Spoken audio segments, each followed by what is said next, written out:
శ్రోతలందరకు క్రొవ్విడి వెంకటరాజారావు అనేక నమస్కారాలు. ఈ వారం నేను శివమహాపురాణం నుండి సేకరించిన శివరాత్రి వ్రతమహిమ గుహుని కథ అన్న అంశాన్ని తెలియపరుస్తాను. చక్కగా వినండి. వినిన తరువాత దయచేసి నా ఛానల్ని తప్పక సబ్స్క్రైబ్ చేసుకోండి. ఇంకా చాలామంది సబ్స్క్రైబ్ చేసుకోవలసి ఉన్నది. అలాగే కథ బాగుంటే మరిచిపోకుండా లైక్ చేయండి. మీ సూచనలు ఏమైనా ఉంటే కామెంట్ల రూపంలో అందించండి. ఇక కథ. చాలా నాళ్లకు పూర్వం గుహుడనే కిరాతకుడు ఉండేవాడు. వేటతో జీవించేవాడు. వేట దొరకకపోతే దారి దోపిడీలకు తలపడేవాడు. ఇలా ఉండగా శివరాత్రి వచ్చింది. ఆ రోజు శివరాత్రి అని కానీ అది పర్వదినం అని కానీ ఆ గుహుడనేవాడికి తెలియదు. కుటుంబ పోషణార్థం యథావిధిగా ఆ రోజున కూడా విల్లమ్ములు తీసుకుని వేటకు బయలుదేరాడు. సాయంత్రం అయింది కానీ జంతువు దొరకలేదు. వేట లేకుండా ఇంటికి వెళ్ళడానికి మనస్కరించక అడవిలోనే తిరుగుతూ ఒక చెరువు దగ్గర చేరాడు. సంధ్య వేళ అయ్యింది కనుక నీటి కోసం జంతువులు అక్కడకు వస్తాయేమోనని ఆశతో అక్కడే ఆగదలిచాడు. తన వద్దనున్న నీటి పాత్రతో నీళ్లు పట్టుకొని చెరువు గట్టుననే ఉన్న మారేడు చెట్టునెక్కి కూర్చున్నాడు.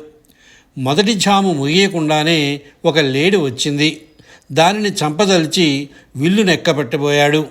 ఆ సందట్లో అతని వద్ద నీటి కుండ తుణికింది. అది మారేడు చెట్టు కావడం వలన కొమ్మలు కదిలి కాసిన్ని బిల్వపత్రాలు కుండలోంచి తుణికిన జలయుతంగా చెట్టు క్రిందనున్న శివలింగం మీద పడ్డాయి.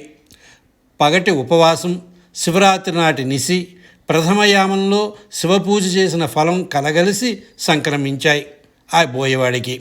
కానీ ఈ లోపల ఆ లేడీ వేటగాడిని పసిగట్టింది. ఓ కిరాతక, నువ్వు నన్ను చంపి తింటానంటే నాకేం అభ్యంతరం లేదు, కానీ నాకు పసికోనులున్నాయి. వాటిని నా భర్తకు సవతికి అప్పగించి వస్తాను, నన్ను నమ్ము అని ప్రార్థించింది. అప్పటికే పాపాలు తొలగిపోసాగాయి ఈ బోయేవాడికి. అందువల్ల కాబోలు సరే చూద్దాం వెళ్ళిరా అన్నాడు. ఆ లేడీ గృహోన్ముఖి అయ్యింది. దానికోసం ఎదురు చూస్తూ తొలి జామంతా నిద్ర లేకుండా గడిపాడు బోయేవాడు. రెండవ జాము కూడా వచ్చేసింది. ఆ సమయాన మొదటి లేడీ యొక్క సవతి ఆ చెరువుకు వచ్చింది. దానిని చూసి గుహుడు మళ్ళా విల్లు బాణం తీశాడు.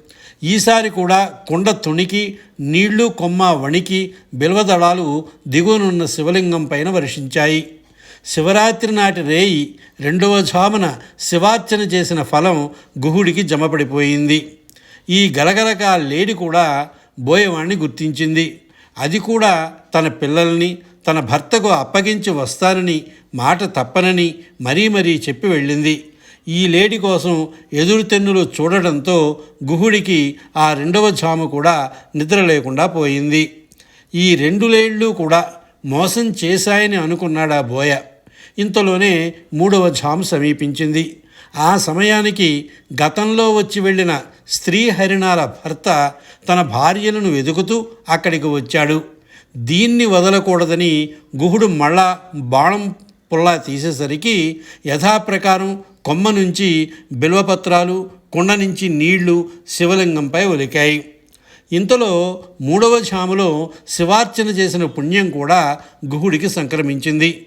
ఇంతలో మొగలేడి కూడా గుహుడిని గుర్తించింది. తాను భార్యాన్వేషణలో వచ్చానని, ఇంటి దగ్గర పిల్లలు తల్లుల కోసం అల్లాడిపోతున్నారని, వాళ్ళని వాళ్లకు అప్పగించి వస్తానని నమ్మబలికి వెళ్ళిపోయింది. ఈ ఎదురుచూపులో మూడవ జాము కూడా నిద్ర లేకుండా గడిపాడు బోయేవాడు. ఒకళ్ళో దారి మరొకళ్ళు మరో దారిగా గృహం చేరిన దంపతులు కలిశారు. జరిగినదంతా ఒకరికొకరు చెప్పుకున్నారు. పిల్లలను ఓదార్చారు. భార్యలు భర్త కలిసి సత్యవాక్పాలనమే పుణ్యంగా భావించి బోయేవాడికి బలైపోవడానికి బయలుదేరారు. తల్లిదండ్రులు అలా వెళ్ళిపోతూ ఉంటే బిడ్డలు ఊరుకోవడం జరగదు కదా. అందువల్ల లేడి పిల్లలు కూడా జననీ జనకులను అనుసరించాయి.